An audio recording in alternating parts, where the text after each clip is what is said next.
selle järgmise loo, mis on minu meelest, ma ei tea, ma arvan, mitte ainult minu meelest, vaid paljude meelest Eesti üks ilusamaid lugusid.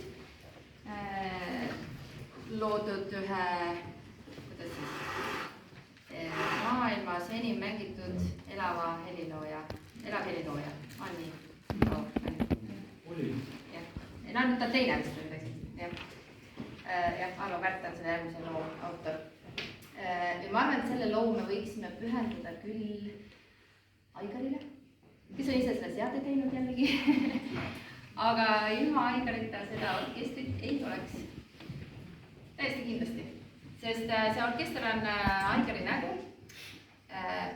Kohila kunstitekool on tal on väga vedanud, et su suvila on siin lähedal ja et sa 16 aastat tagasi sattusid siia tööle.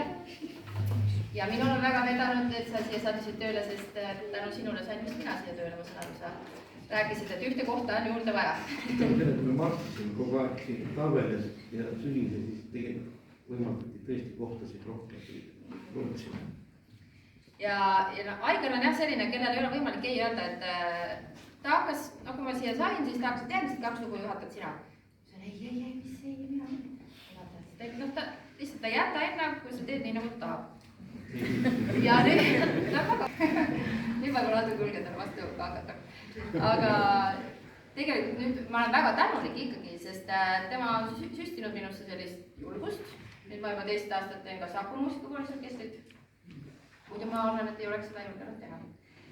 Nii et Aigar, aitäh, et sa oled selline soe inimene, hooliv, aus lastega alati ja selline lihtne ja rõõmsameelne ja töökas ja mis kõik veel. Ole samasugune edasi ja ole terve.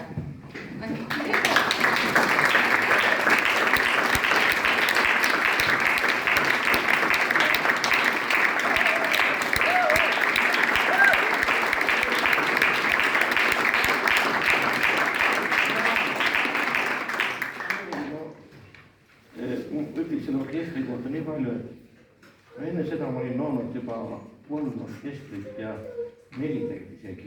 Enne kui see, siis meil ei olnud plaanis küll. Aga sina Heiki olid see. Me käisime iga väikeste pultidega, mõtlesin, ma siin koolis ma rohkem ei tee kui ansamblit. Ansamblit saab igas asja ära teha. Veel ei mäletadagi, siin oli teekvaamas ju, 3 kesi. Üleide. Ja, aga kui Heiki ütles niimoodi, nagu on klein, siia peab linnid saama, siia peab orkester saama, siis ma polnud muud teha, ma mõtlesin tegelikult, et mis ka mitte teha. Meenika tuli tööle, see on puupille ka juurde, üksi nad mega raske tegelikult. Me oleme tõesti siis mõttes, võime õnnelikud olla, meil on terve maakonna peal ainuke selline noorte orkester, sest teine orkester on igalt poolt koolidest tulnud, aga meil on nii palju tublid õpilasi. Ja jumal tänatud see mõisakool on ka meile, sealt tuleb nii palju õppi, et meil tegelikult ei jõua teha, sest kohad on täis. Ma tean, kui on probleem õpilastega, meil on super, tõsi, head kohas elame. Aga Heiki, jah, sina panid see seemne minus kasvama. Ja ma ei tahtnud mingit orkestrit teha, Meenika peab tegema, tema vahel. Hästi kasvule, et see on pärast. Jaa, aitäh, jah.